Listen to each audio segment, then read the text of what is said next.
যারা সবে ইংলিশে কথা বলা স্টার্ট করেছে বা যারা গ্রামারটা মোটামুটি শিখেছে খাতায় কলমে, এবার সেটা মুখে বলার চেষ্টা করছে, তাদের প্রথমেই প্রেজেন্ট কন্টিনিউয়াস টেন্সে কথা বলাটা উচিত। কারণ প্রেজেন্ট কন্টিনিউয়াস টেন্সটা সবচেয়ে সহজ একটা টেন্স। কারণ প্রেজেন্ট কন্টিনিউয়াস টেন্সটা কি, যা কিছু আমার চোখের সামনে হচ্ছে বা কোনো ব্যক্তি কিছু করছে, এরকম বোঝালে প্রেজেন্ট কন্টিনিউয়াস টেন্স আমরা বলবো।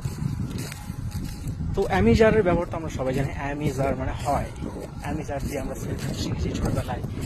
এবার প্রেজেন্ট কন্টিনিউয়াস টেন্সটা জাস্ট ওই অ্যামিজারের পরে আমি যে কাজটা করছি বা করছে কেউ, তার সঙ্গে আইএনজি লাগাতে হবে, তাহলে হয়ে যাবে প্রেজেন্ট কন্টিনিউয়াস টেন্স। তো সেইভাবে আমি কয়েকটা সেন্টেন্স বলি। যেমন আমি এখন মাঠ দিয়ে হাঁটছি, I am walking through the field, আমি মাঠের মধ্য দিয়ে হাঁটছি।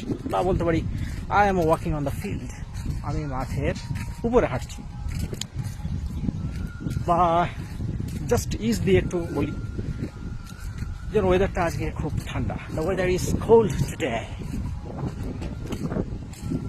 আর এখন মৃদুমন্দ বাতাস বইছে, তাহলে আমি বলতে পারি জেন্টল ব্রিজ ইজ ব্লোয়িং।